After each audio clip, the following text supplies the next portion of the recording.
Hi, welcome. Thank you for joining me today.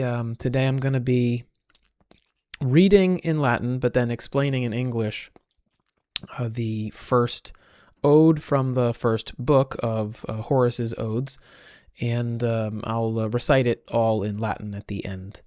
So there will be kind of a mix of Latin and English as we read through, but with the explanations happening in English today. All right, so just a couple of quick words on this ode before I get started working through it. Most of the commentaries that I consulted while first reading this ode, and I have by no means read all of them. That would take a very long time, and more languages than I have knowledge of. But of the ones that I consulted, they pretty much all seem to say that this first ode was most likely composed later. The first three books of Horace's Odes were composed and edited, seems like, or they were all published at the same time, and then there was the fourth book came later. So this ode seems to have been written kind of later on, but then placed at the beginning. So it's you can read it as if it's a dedicatory ode. Excuse me. So let's just get started, and then we can talk more as we get into it. So the first two lines are Maike nas atavis edite regibus, o et praesidio et dulce decus meum. So these two first lines are addressing Maecenas, who is the patronos, the patron of Horace. In the sort of person to whom he seems to be dedicating this book. So Maecenas atavis edite regibus. He says Maecenas, he's talking to him. Edite atavis regibus. So he describes him as edite. Now this is a vocative. He's directly talking to Maecenas, and he says to him, "You who are sort of sprung forth, you who are eddo eddere." The verb that this comes from is it's the prefix. It means sort of out of, and then dare, to give or to put forth. So you're kind of you have sprung forth, or you come from, basically. Atavis regibus. So he's Maecenas atavis edite regibus. Atavus is a word that means there are a whole list of, it's a beautiful list of these words that mean, in English we have grandfather, great-grandfather, great-great-grandfather. We just keep adding the word great. In Latin, you have avus, which is grandfather, and then I think proavus, which is great-grandfather, and then abavus, I believe, and then atavus, and then maybe even or I think it's tritavus after that. So there's and there may even be more, but so slight variations on this idea of someone who's like a great-great-grandfather, an ancestor, and I think here it's basically being used in a way that just means more like an ancestor. So he says, Maecenas, you who are sprung forth from great-great-grandfather kings. Regibus here is, so these are two nouns in apposition, or one noun is in apposition to the other. So in other words, but it's kind of, it reads almost like it's a, you can read one or the other of them as if almost it's like an adjective. What he's saying literally is you sprung forth from, or put forth. This is where we get the word edit, which we think of now as cutting things out, but in edition is something being released. So you who are sprung forth from great-great-grandfather kings, and this is apparently a reference to the fact that Maecenas or Maecenas has some sort of Etruscan lineage, in many of the early kings, the later kings of early Rome, when it had kings, were Etruscan. So he says, Maecenas atavis edite regibus, o et praesidio et dulce decus meum. O you who are, so this is just the O that you use when you're talking to someone in Latin. O, hello, O et praesidium meum, you are my defense. Praesidium is like a bulwark, a thing that guards you and helps you. So you're my praesidium, and also my dulce decus, et dulce decus meum. You're my sweet ornament, or a decus is a thing that that makes you feel proud. It's a thing that that you can feel proud of. It's like an honor. So you're my defender, or you're my defense, but also my sort of my sweet glory. So we'll repeat it. My kenas atavis edite regibus, o et praesiduet dulce decus meum. You might notice here too, I'm not going to make a lot of comments about meter, so I'm by no means an expert, but there is what's called hiatus here. There's the O and the et don't allied together, what you would expect with two vowels, but that seems to be pretty common with this O that you use when you're addressing someone. So, Maike nas atavis edite regibus, o et praesidiet dulce decus meum, sunt quos curriculo pulverolumpicum collegisse iuvat metaque fervidis evitata rotis palmaque nobilis terrarum dominos evehit ad deos. So, he says, there are those, sunt, there are people, quos curriculo pulverolumpicum collegisse iuvat. There are people, there are homines, I've added this in here. There are people, quos iuvat. And here iuvat is like delectat. Quibus placet. These are people who like, people who are pleased by, people who it helps. There are people who it helps, collegisse pulverem olumpicum, to have collected up, to have taken up Olympic dust, and maybe even the idea here is one of sort of kicking up the dust, but basically people for whom, and I should say here, the first two lines of the poem are basically, this kind of address. Oh, my Kanos, you're a great guy, I love you. And then the whole rest of the poem, up until the last two lines, is basically a list of things that the poet says, Horace is saying, other people like. Other people think this is best. Other people think that is best. And this has a form, apparently it's called a preamel. This is a type of device that is used a lot in ancient poetry and in other contexts. It's basically just like a list of things. Like some people think this is great, some people think that is great. It goes all the way back to Greek literature. And so he's saying here, okay, and at the end he'll say what he thinks is best. I don't want to spoil it, but it has to do with poetry. So he says there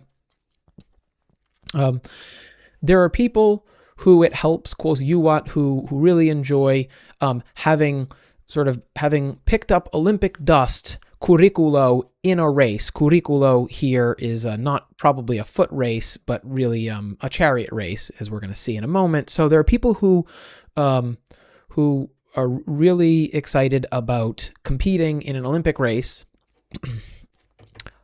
Pergamos, metaque fervidis evitata rotis, palmaque nobilis terrarum dominos evehit ad Deo. So we're still talking about the same people who really like the idea of an athletic competition of some kind, especially an Olympian one, because of course in the ancient world that's like the peak.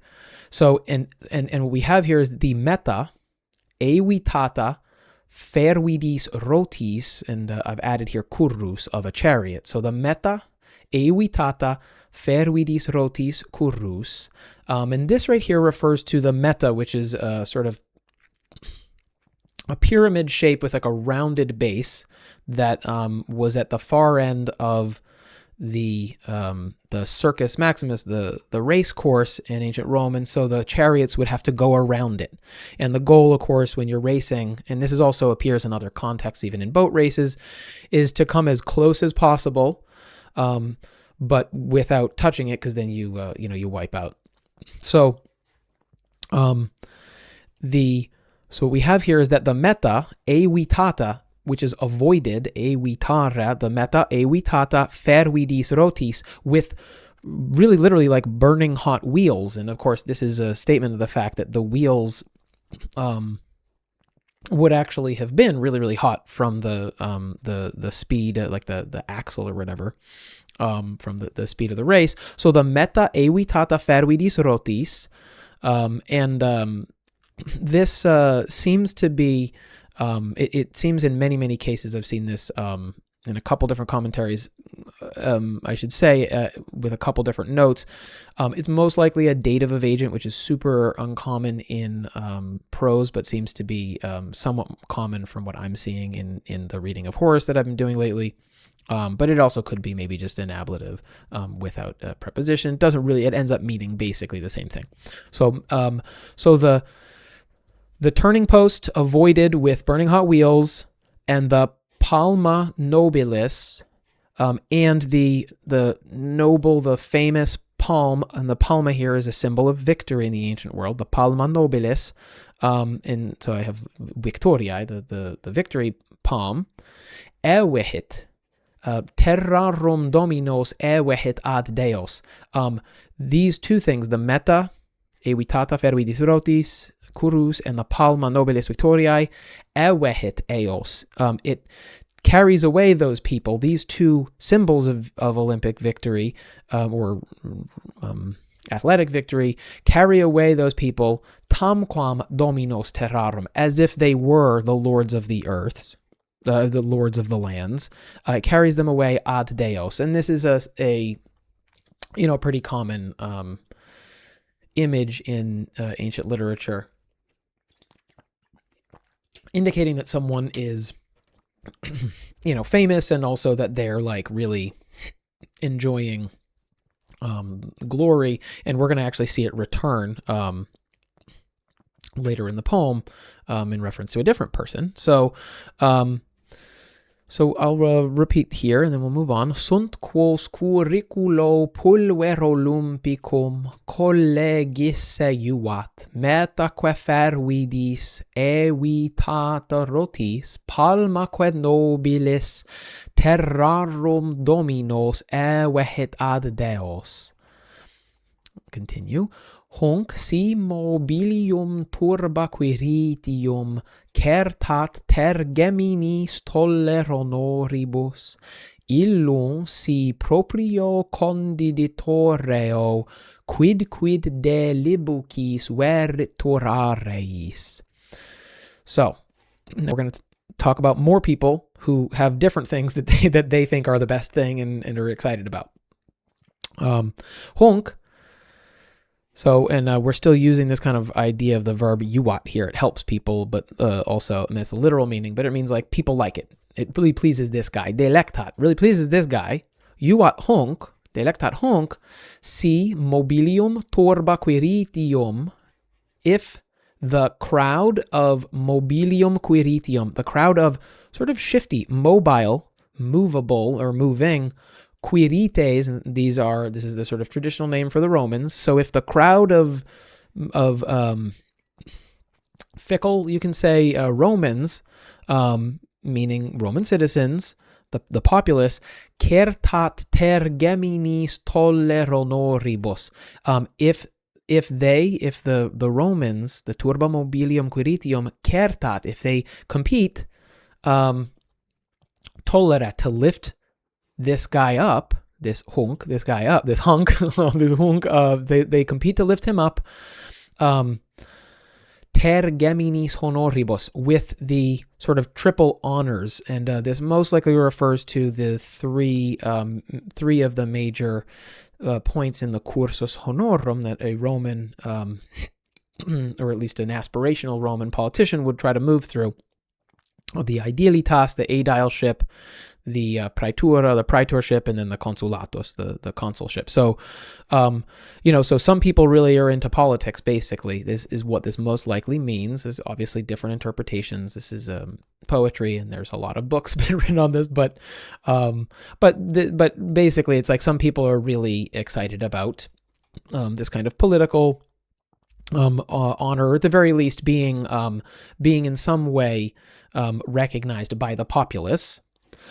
Illum si proprio condidit horeo quid de libucis veritorareis, and it helps illum, that guy, meaning that guy, that it really pleases that guy, if si condidit, if he has stored up. Condere, Latine, in Latin, it means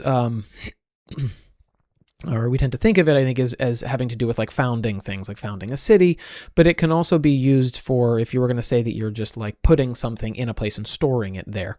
So, juvat illum si condidit, if he's placed away in suo proprio horreo, in his own, and I added the suo here, in his proprio, in his granary. So if he's got stored up, if he stores in his barn, or if he has stored in his barn, quid, and quid here is anything, whatever, frumenti, I've added, whatever of grain, veritor is swept, de libucis areis, from Libyan threshing floors. So an area latine obviously can just mean like an area, like a flat sort of space. But here it's specifically referring to, and an area can often mean this, the idea of a threshing floor. These are usually sort of round spaces, flat spaces where the Romans, I mean, not just the Romans, ancient peoples they would separate. You probably heard this idea, the idea of wheat from chaff. So they would separate the good part of a grain of wheat from the bad part, and this is done. I don't know exactly what it looks like. I think you can still see videos of people doing something similar today. But the idea is you use a sort of sweeping motion, like a winnowing fan, I think is what it's called. And the idea is that the one piece stays, one piece goes. I think that the good piece falls, and then the useless part, the chaff, which I think the Romans called palea, kind of gets blown away. So basically, some people really like public honor and maybe political careers.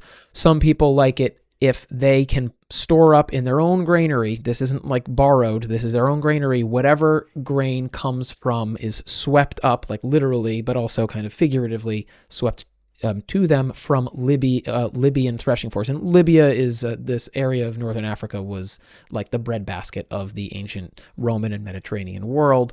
This is where a huge quantity of the grain that Rome consumed came from. So basically, some people really like investing in grain and making a lot of money off of it. So people, they're super wealthy because they've stored up a lot of grain. All right, so repeat and move on. Hunc si mobilium turba quiritium certat tergeminis toller honoribus illum si proprio condidit horreo quid de libucis veritor areis. All right. So move on. Gaudentem patrios findere sarculo agro satalicis conditionibus numquam de moeas ut trabe cupria murtoum pavidos nauta secet mare. So I've had to move the words around quite a bit here. This happens when you're sort of trying to anodare and kind of unwind.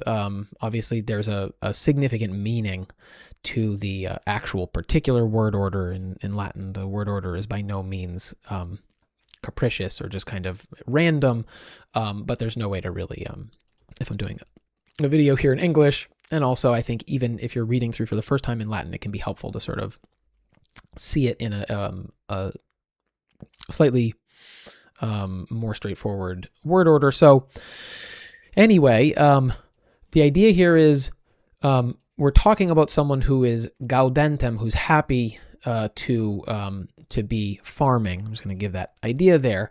But the order of the thought sort of is numquam de moeas. You will never literally move away. You would never be able to de moeas, you'd never be able to sort of literally move away, but here the idea is that sort of like to scare someone off from doing something, sort of to convince someone not to do something. You would never move away, aliquem gaudentem findere patrios agros, I think that's what that says back there, yeah, sarculo. You'd never be able to stop someone who is overjoyed, gaudentem, who is finding joy in findere, which is literally to split, but here it's the idea is that he's using a hoe, a sarculo, to what's the word that you would do? The thing you do with the fields. He's not plowing it, because that's bigger here, but it's basically just kind of like, cutting up the, I'm forgetting the English word, but I remember the Latin one is findere, to sort of split up his patrios agros, and these are obviously the fields. They're patrios, so they're handed down from generations. These are his ancestral lands, his ancestral farmlands. So someone who's gaudentem, who's like overjoyed to kind of hoe up his patrios agros sarculo with a little tiny hand kind of shovel, a hand hoe. You wouldn't be able to convince him, nunquam de moeas, you'd never be able to push him away, ne atalikis conditionibus quidem. Atalikis conditionibus has this sense here, is not even with atalikis conditionibus, not even with, conditiones here is like an offer of, like a condition on this condition. So not even with offers that are ataliki, and this is an adjective formed off of Attalus, who was a very like famously wealthy king from the Roman era, who I think this is the guy who he actually left his entire domain. This is somewhere in like, I think, Asia Minor. He left like his entire reign to the Romans as a gift. I'm not sure that it's clear why, but for some reason he like kind of gifted all of his wealth to the Romans. So you wouldn't be able to demoeas someone who's really excited to be working on his family farm, not even with atalikis conditionibus, not even with like with offers of great wealth, ut pavidos ut trabecupria, I'll do the original first, ut trabecupria myrtoum pavidos nauta secet mare. You wouldn't be able to convince such a guy, even with all the wealth in the world, that as a scared sailor, he secet ut pavidos nauta, as a scared sailor, secet, he cut the mare murtoum, that he cut the sea, and the murtoum here is just, this is like a part, I think, of the Aegean Sea. It's a Greek sea, just adds a little flavor. So you wouldn't be able to convince such a guy that he, as a pavidos nauta, would secet, would cut, and you, of course, this image is that in the ancient Roman world, in a boat, you're kind of cutting the water as you sail. There's the rostrum, the sort of beak in the front that cuts through the water. So you wouldn't be able to convince such a guy to cut up this murtoum mare, this Greek sea, trabecupria, with literally a trabes is a beam, but it often comes to mean sort of like a tree, and a tree comes to mean or has this meaning in poetry of a boat. And cupria is just that it's a beam from cypress, which could just be sort of random. I think that Cyprus maybe was known for having good trees for shipbuilding. But so you wouldn't be able to convince a guy who's really nunquam de moeas aliquem, who's gaudentem findere patrios agros. You wouldn't be able to convince someone who's really enjoying who has this kind of like, a farmer who delights in his farming, even with all the wealth in the world, that he become a sailor. So some people just really love their farming. All right. Let's move on after I repeat this. Gaudentem patrios findere sarculo agrosa talikis conditionibus numquam de moeas ut trabecupria myrtoum pavidos nauta secet mare. Luctanti caris fluctibus Africum, mercator metuens otio et oppidi laudat rura sui, mox reficit rates, quassas indocilis pauperiem pati. All right, so now, new type of person. We've got a mercator metuens Africum, luctantem icaris fluctibus. Luctanti caris fluctibus Africum mercator metuens. So a merchant, mercator metuens, who is afraid of, who's fearing the Africum. This is a wind, obviously coming up from the South for a person thinking from the Italian frame. So a merchant metuens the Africum, the afer, that wind, luctantem, literally wrestling, icaris fluctibus, with and these are not just, he's not just wrestling with waves, with fluctibus, but wrestling with the Icarian waves, which is presumably somewhere, I don't remember where this is, but it's the location that sort of mythically Icarus was said to have fallen, so it's some Greek sea somewhere. So the merchant, so you picture a merchant, and merchants tend to be depicted in the ancient world obviously as being on boats a lot. So this merchant who is fearing the wind, wrestling with the waves, the Icarian waves. So who's in the middle of a storm at sea, and he's seeing all of the turmoil. When he's afraid in that way, Oti et oppidi laudat rura sui, he praises laudat, the otium, the peace, et rura, and the literal countrysides, the sort of like the peaceful surroundings, oppidi sui, of his town, like where he's from. So maybe he's a little bit, maybe this merchant is sort of like nostalgic for home when he's in the middle of, a storm, and he thinks that this might be the end. Mox reficit rates quasas. But soon, mox reficit, he repairs his quasas rates. Rates here are, literally like rafts, but it's obviously here boats, and they're quasas, from quatio, they're shaken up. They're all, banged up. So he fixes his banged up ships.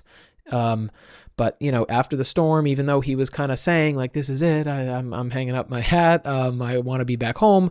Soon he repairs his ships, reficit quasas rates, indocilis pauperiem pati, literally unteachable. He's not able to be taught, pati, to tolerate, to bear, to suffer, pauperiem. So this is the reason why basically he can't actually stop being a merchant. He just loves lucrum. He loves money too much, and he loves making money as a merchant. So he can't be taught to do something else or to love something else, just like all the other people in this this sort of list here. Okay, so I'll just repeat it and then we'll move on. Luctanti caris fluctibus Africum mercator metuens otio et oppidi laudat rura sui mox reficit rates quasas indocilis pauperiem pati. Est qui nec veteris pocula massici, nec partem solido demere de die spernit, nunc viridi membra sub arbuto stratus, nunc ad aquae lene caput sacrae. All right, so moving on. Now about a new type of guy. Est homo qui spernit. There's a kind of person, qui spernit, who refuses or who rejects, nec pocula veteris massici. So there's a guy who is not by any means, and this is a sort of what's called the litotes, where he's kind of, he's saying that there's someone who does like these things, but he's saying he doesn't hate them, basically. He doesn't not like pocula veteris massici, which is a type of weenie, a type of wine. So there's a kind of person who really enjoys, who doesn't say no to pocula cups of veteris massici, of aged Massic wine. And this Massici weenie seems to come from, there's a mountain, I forget, I don't know if it's Massum or, it has something to do with Mass. Excuse me, it's in I think Campania. So there's a kind of person who doesn't say no to pocula veteris massici, nec demere partem de die solido. And this person also doesn't spernere to demere, who doesn't say no to, demere is to sort of remove or to take away, partem de die solido, someone who doesn't mind taking away part from the solido die, from the whole day, meaning there are people who don't mind clocking out early, stopping, the kind of like the normal work day or what was expected of a respectable Roman, even if he's not like working as an employee under someone. Some people, would just kind of start partying at like 2. So the idea here is there's a kind of person who, doesn't mind demere partem, taking away part de die solido from the sort of like respectable, the full day of work, meaning. And we'll learn a little more about this person. Nunc viridi membra sub arbuto stratus nunc ad aquae lene caput sacrae. So, and this person is stratus, laid out. Okay, sternere. So it's the idea is like this person who doesn't mind these things. He doesn't mind wine and kind of partying. Stratus, laying out membra. This is a Greek accusative with respect to his limbs. So in other words, he's laid out, his body's laid out, he's stretched out on the ground. Nunc sub arbuto viridi, now under a green arbutus, which is, I think it says in Lewis and Short, it says this is like a wild strawberry. I don't think it's necessarily, or a strawberry tree. I don't know if it's the kind of strawberries that we eat here, because I've seen those are fraga, I think, in Latin circles, and I've seen that also, I think, in the lexicon. But so the idea is it's some kind of bush. Okay, so this guy, some people like kind of hanging out, relaxing under a tree. Nunc ad lene caput aquae sacrae. Some people like hanging out at by the lene caput, the kind of gentle caput, head. And caput can mean a lot of different things. It obviously means caput, like head, but it can also mean the wellspring of a fons. So some people like hanging out, under a tree, or maybe like at the head of a river. And this is a sort of the lene caput aquae sacrae, because this idea, I think, is endemic in the Roman world that that flowing water, a spring, is somehow sacred.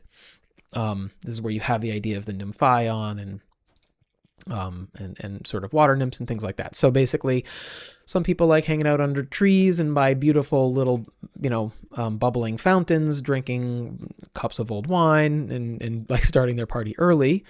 So let's hear that again in Latin. Est qui nec veteris pocula massici nec partem solido demere de die spernit nunc viridi membra sub arbuto stratus nunc ad aquae lene caput sacrae. All right.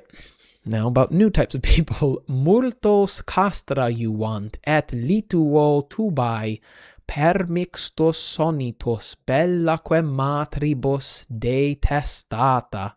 We'll stop there. So many people, castra juvant. So castra, we're going to learn. So a military camp. Although I think here, it's not just the camp, but also the sonitus tubae permixtos cum lituo. This is kind of a compressed here. Lituo tubae permixtos sonitus. So military camps and the sound of the tuba, which is a type of military trumpet. Permixtos, mixed, the sound of the tuba, mixed.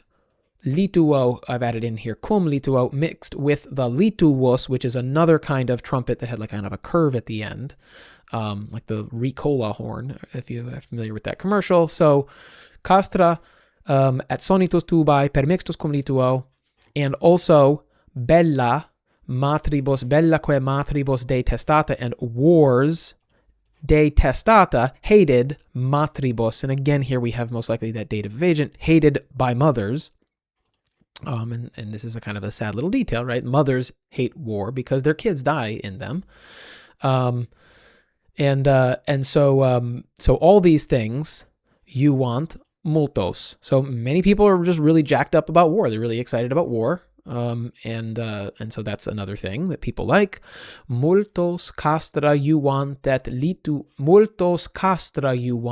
lituo tubae permixtus sonitus bellaque matribus detestata manet sub Joe frigido. We're moving on now. Venator tenerae conjugis immemor. Seu vis est catulis cerva fidelibus, seu rupit terretes marsos aper plagas. All right, so now we've moved on to a new type of person. Here we have a venator. So manet sub Joe frigido venator, tenerae conjugis immemor. So a hunter, immemor tenerae conjugis. Unmindful, not thinking about, unmindful of his tenerae conjugis, his tender conjunct, spouse. So a hunter, manet sub Joe frigido, he remains under. Joe is literally Jupiter, the sky god, but it's oftentimes kind of just the sky, in this context especially. So he remains under the cold sky. So in other words, he kind of stays out in the cold. And I don't know why, for some reason I picture this happening also overnight, but that's not actually what it says here, but that's the image I have for some reason. Maybe just because I'm thinking it's colder at night. I don't know. So a venator immemor tenerae conjugis manet sub Joe frigido seu vis est catulis cerva fidelibus, whether a deer, a cerva, this is, I think, a doe, because it has a feminine ending. So a cerva vis est catulis fidelibus has been seen, and again, probably dative here of agent, has been seen by his, meaning the hunter's faithful. Catuli are like literally puppies here, but it's his hunting dogs, right? So whether there's a deer out there and his dogs are going after it, he stays. He stays out in the cold weather. Seu marsos, seu rupit terretes marsos aper plagas, or whether a marsos aper, and I think marsos here refers to, it's just a region, I think, near Latium, in Latium or nearby. So in other words, or maybe it's a sort of mountainous area. In Latium, but it's somewhere, I believe, in Italy. And so the idea here is it's not just any old boar, but it's a kind of like a fierce kind of mountainish boar. And so whether a deer is seen by the hunting dogs, or whether a marsus boar rupit has broken the terretes plagas, and these are the terretes are sort of like fine. The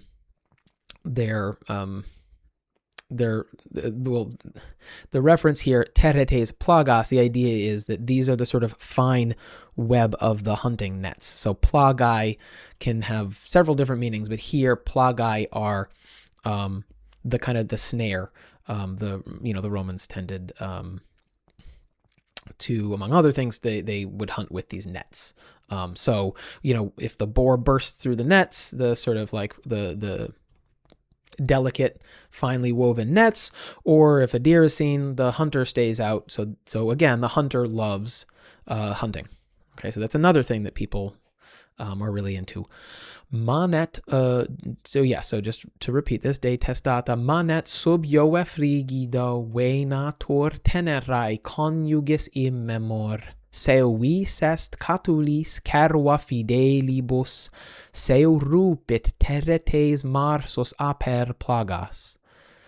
All right, so now we've gotten to Horace. So we're going to find out now what Horace loves and cares about and thinks is the best. Me docta rederai praemia frontium, dis miscent superis, me gelidum nemos, nympharum queleves cum saturis cori, se cernunt populo. We'll pause there. So, May, like, this is what I care about, but I'm gonna twist all this around a little bit, make it a little bit more straightforward for us. So hederai, these are ivy leaves.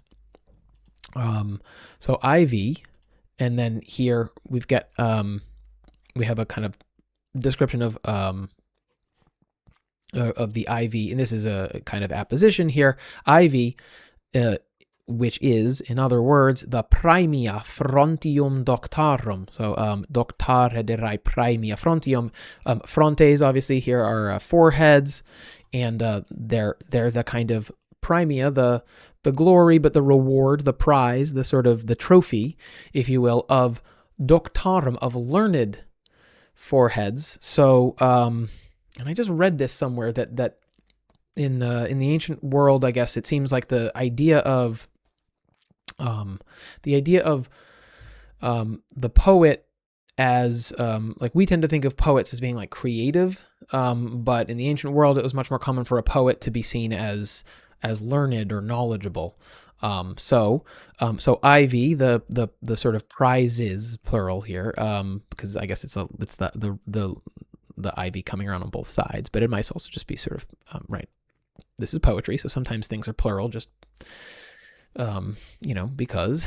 So the praemia frontium doctarum, the prizes of learned foreheads, meaning basically all of this kind of is just like poetry. Miscent me cum dis superis, dis miscent superis. So the me is up here. Me dis miscent superis. These poetry and the ivy that represents poetry. And also, just to be clear here too, I guess the hederai also have this association with, I mean, clearly here because of this idea of the doctarum frontium, this is mostly about the poetic art, and we're also going to see a little bit more about that. But you can also, there's an element here of hederai. Ivy also is connected with Bacchus, with Dionysus.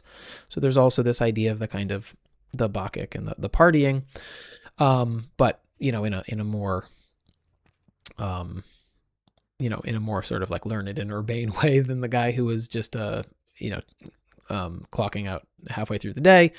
So these things, this poetry and this ivy, literally mixes me, miscent me. They mix me cum dis superis, with the gods above, with the dis superis. So in other words, and we saw this image earlier in the poem. So in other words, these things kind of ivy and the things that it represents, lifts me up to the sky, basically. And there is also potentially here a kind of he's also sort of fortasse glorians. He's maybe also kind of like boasting a little bit here, saying these things are also like objectively great and they make me better. But also, I think the claim is subjective. He's saying, I really like this stuff.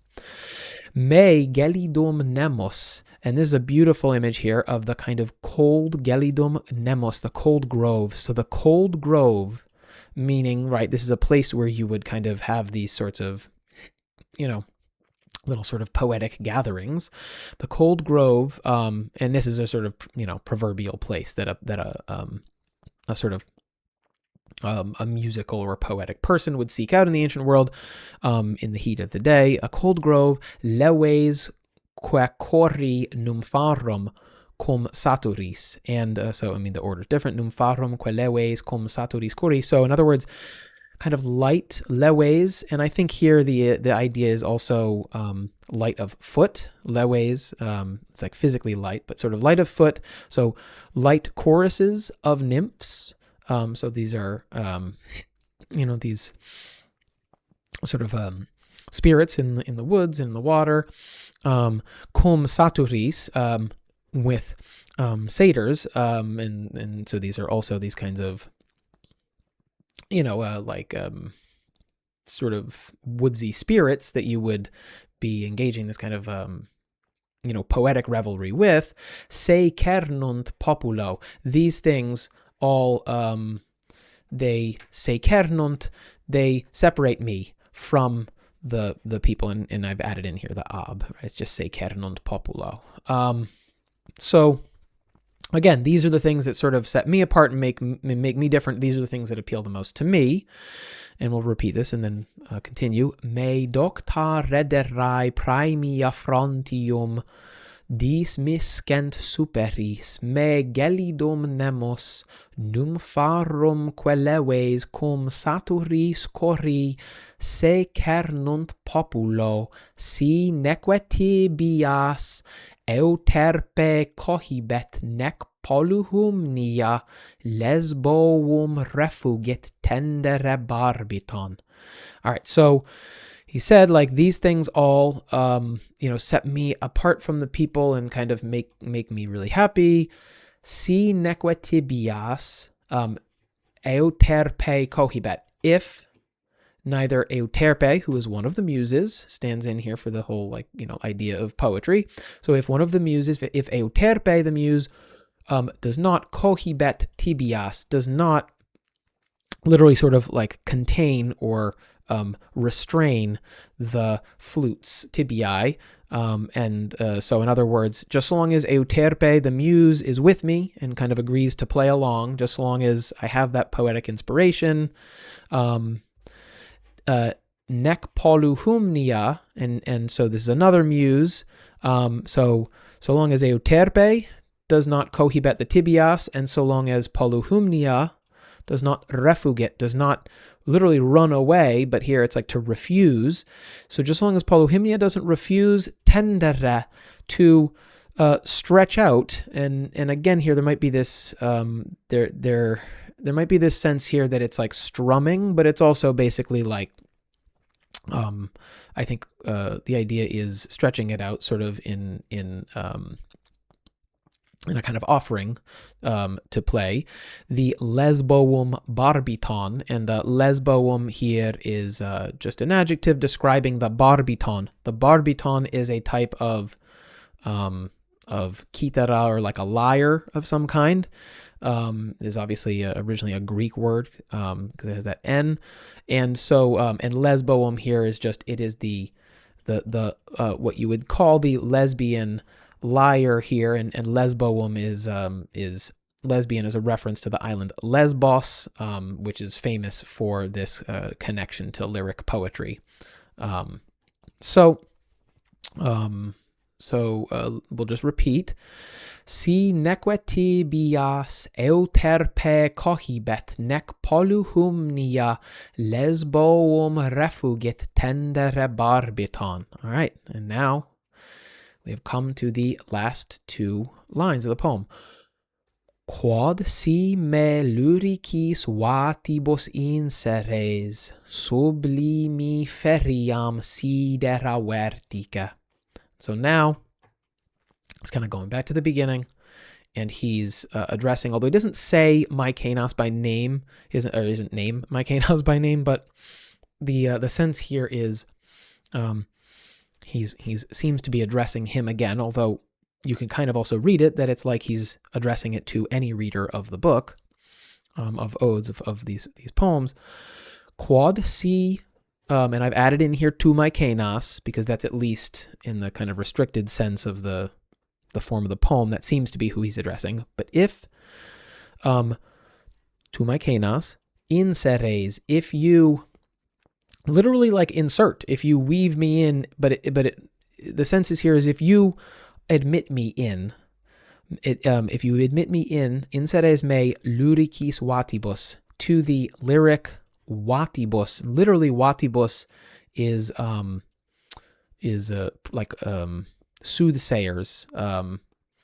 Prophet isn't actually really the right word, but like sort of divine sages, people who speak this kind of prophecy of the things that were, the things that are, and some of the things that will be.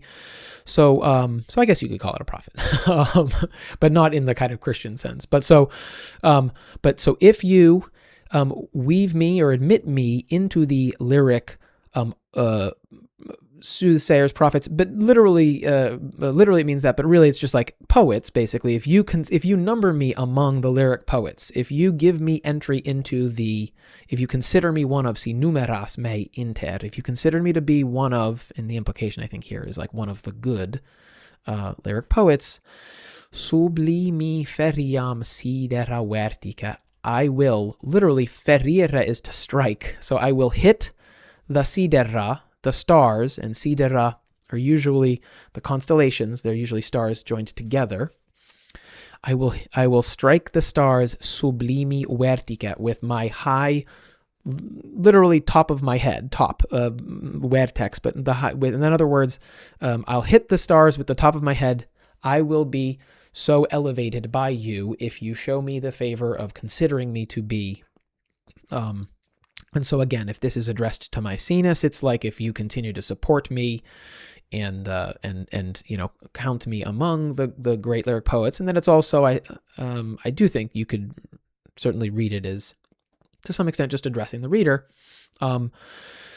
Either way, if I win this renown and become successful as a poet, I'll be really happy. I will have glory.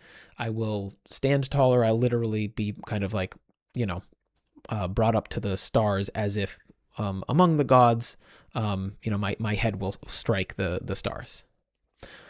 So that's the sort of line by line of the poem. There's obviously so much there that we're not able to even, very many books and small libraries have been written about all these poems. So this is just sort of like a first run through. But I hope it was enjoyable. And I'm going to end here by just reciting the whole thing. And then we'll finish up the video. Maecenas atavis edite regibus, o et praesidiet dulce decus meum, sunt quos curriculo pulvero lumpicum collegisse juvat metaque fervidis evitata rotis palmaque nobilis terrarum dominos evehit ad deos. Hunc si mobilium turba quiritium certat tergeminis tolleronoribus, illum si proprio condiditoreo quid de libucis veritur areis. Gaudentem patrios finderes arculo agros atalicis condicionibus numquam de moeas ut trabe cupria myrtoum pavidus nauta secet mare. Luctanti cariis fluctibus Africum mercator metuens oti et oppidi laudat rura sui mox reficit rates quassas indocilis pauperiem pati. Est qui nec veteris pocula massici, nec partem solido demere die spernit, nunc viridi membra sub arbuto stratus, nunc ad aquae lene caput sacrae. Multos castra juvant et lituo tubae permixtus sonitus bellaque matribus detestata manet sub Jove frigido venatur tenerae conjugis in memor, seu est catulis cerva fidelibus, seu rupit terretes marsus aper plagas. Me docta rederae praemia frontium, dismiscent superis me gelidum nemus, nympharum queleves consaturis cori, se cernunt populo, si neque tibias euterpe cohibet nec polluhumnia. Lesboum refugit tendere barbiton, quod si me luricis vatibus inseres, sublimi feriam sidera vertica. Thank you. Bene valete.